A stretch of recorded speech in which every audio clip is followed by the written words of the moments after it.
दोस्तों, candid talk current affair series में आप सभी का स्वागत है। दोस्तों, बॉलीवुड का बादशाह शाहरुख खान बांग्लादेश के एक क्रिकेटर को अपने आईपीएल टीम में शामिल करने पर इतना हंगामा क्यों हो रहा है? सिर्फ एक कदम से शाहरुख खान को देश का गद्दार कह देना कहां तक सही है? आखिर खिलाड़ियों के ऑक्शन में बांग्लादेश के क्रिकेटर को शामिल करने का अधिकार किसका है? चलिए इस सिलसिले में आज चर्चा करते हैं सीनियर जर्नलिस्ट एस.ए. इसाकी सर के साथ। इसाकी सर, आज के चर्चा में आपका बहुत बहुत स्वागत है। Thank you.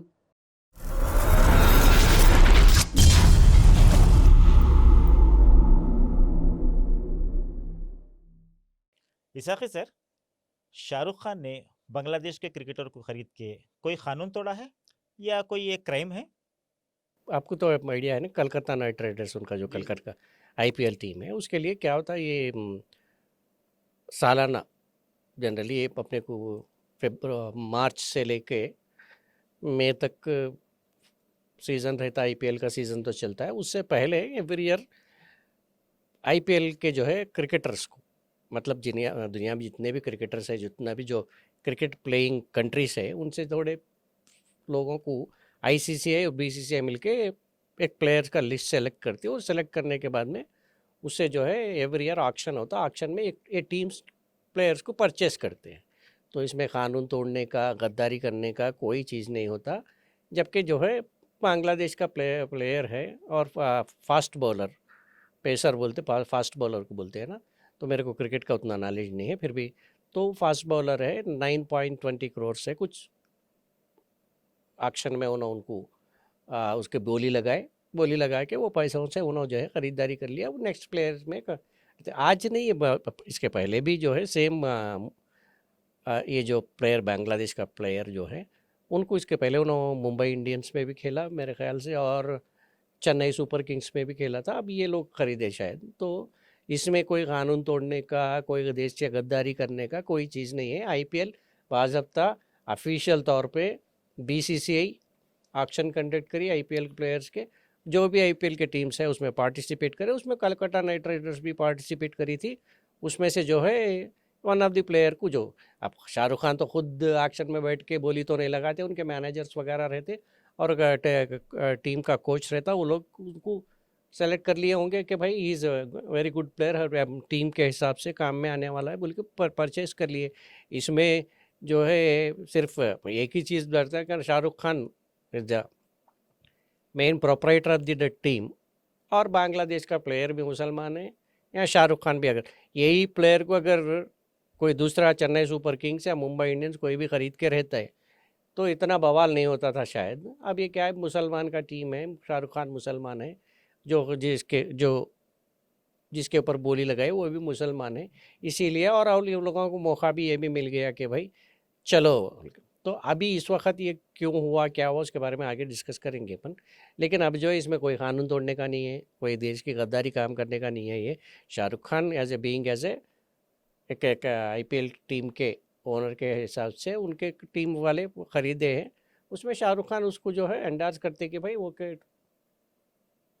पूरा टीम कलेक्टिव डिसीजन है। कोई शाहरुख खान नहीं, सब लोग इनकार करने के बाद में ही सिर्फ शाहरुख खान के जोर लगाने पे वो प्लेयर को खरीदे बोल के, ऐसा कुछ नहीं है। नो, सो इसमें जो है अब ये लोग कुछ क्या बोलते हैं, इसको एक इश्यू बनाने की कोशिश कर रहे हैं बोले, तो वो लोग कुछ तो भी उसके ऊपर टॉपिक के ऊपर कुछ इधर उधर का लेके आके लगाने की कोशिश करते हैं।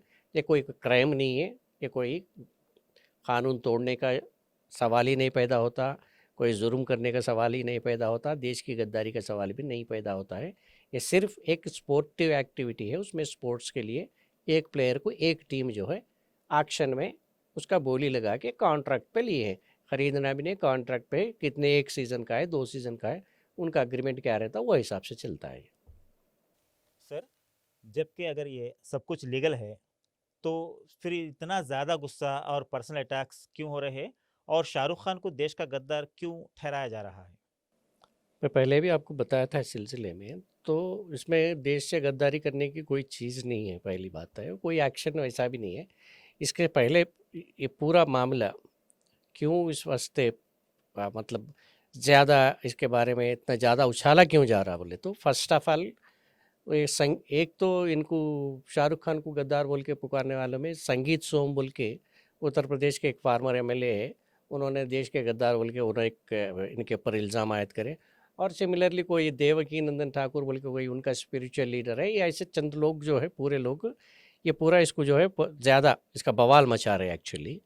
तो मेन रीज़न ये है कि भाई कि बांग्लादेश में अब तो अनरेस्ट चल रहा। हाल ही फिलहाल में वहाँ के माइनॉरिटीज़ बांग्लादेश में माइनॉरिटीज़ बोले तो हिंदूज, उसमें एक आधा हिंदू का कत्ल होना और खुलेआम उनको जला देना, ये सब ये चीज़ें पूरे हो रहे, वहाँ पे पूरा सा वो जो माहौल अनरेस्ट क्रिएट हुआ है वहाँ पे।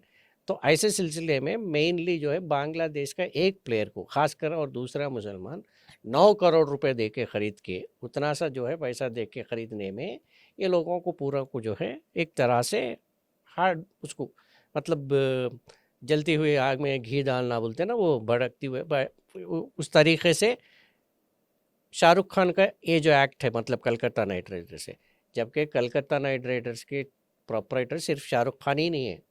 शाहरुख खान का 55% रहा तो उसमें से 45% या 40% जो है जूही चावला नाम के और एक फिल्म एक्ट्रेस की है। तो ये लोग जबकि सिर्फ जो कलकत्ता नाइट राइडर्स खरीदे, तो क्योंकि मैं बता रहा था ना कि वो मुसलमान है, तो फिर अगर Calcutta knight riders as a team के लिए ख़रीदे तो उसमें फिर जूही चावला को भी देश की गद्दार ठहराना पड़ता है ना। तो हाँ, तो ये एंगल सिर्फ ये छोड़ देते हैं, वो सिर्फ शाहरुख खान को टारगेट करना है, इसको किसी तरह से बवाल मचाना है और ये जो है ख़ास करके मुस्लिम हिंदू वोट को पोलराइज कर लेना है। और ये पूरा अनरेस्ट जैसा कि जब बांग्लादेश में जो माइनॉरिटीज़ के ऊपर अटैक हुआ, ख़ास करके एक जो नॉन मुस्लिम को जो हिंदू है वहाँ पे उनको जो जिंदा जलाने के बाद में इधर से बीजेपी गवर्नमेंट से कोई स्ट्रांग रिएक्शन और कोड़ा वो रिएक्शन नहीं दिखा था। तो उसके वजह से क्या हुआ, हिंदूज में ख़ास करके मेजॉरिटी कम्युनिटी में बीजेपी गवर्नमेंट के थ्रू और थोड़ा सा क्रिटिसाइज होना चाहा। तो पहले आवाज़ उठाई थी, कांग्रेस आवाज़ उठाई थी, क्यों बांग्लादेश से क्यों बात नहीं कर रहे, वहाँ पे हिंदुओं के ऊपर खुलेआम अटैक्स हो रहे और वहाँ पे जो है अट्रासिटीज़ हो रहे, क्यों आवाज़ नहीं उठा रहे बोल के एक स्टार्ट हुआ था। तो उससे बचाने के लिए जो है उसको कुछ ना कुछ डाइवर्ट पॉलिटिक्स के जैसा अब ये मसला आगे लेके आके उसके ऊपर जो है बवाल क्रिएट करके शाहरुख खान के ऊपर कीचड़ उछालना, जबकि शाहरुख खान का सिर्फ अकेले का टीम नहीं है ना, हो सकता है कि वह 55% थोड़ा मेजॉरिटी पार्टनरशिप है, बाकी के उसमें जूही चावला भी है और दिगर लोग भी कुछ पार्टनरशिप होंगे, लेकिन 55% इनका शेयर होल्डिंग है उसमें। तो वो हिसाब से शाहरुख खान को टारगेट करके जो है इसका पूरा अब वो जो इमीडिएटली रिएक्ट नहीं होने की वजह से जो बदनामी हुई, जो टारगेट किया जा रहा था ना मुसलमान हिंदूज के दिल में जो आग भड़क उठी थी, क्योंकि सेंट्रल गवर्नमेंट का एटीट्यूड लेके, ख़ास करके बीजेपी के एटीट्यूड लेके, उसको लेके जो है ये इश्यू टर्न करने का ये तो वो मैटर को भुला देने के लिए ये हाँ, issue तो करने ये भी का अबरीश को भी जो है ये करने के लिए वही डाइवर्शन पॉलिटिक्स के जैसा इसको इशू डाइवर्ट करने के लिए अब शाहरुख खान को टारगेट किया गया। जबकि मैं जैसा बताया था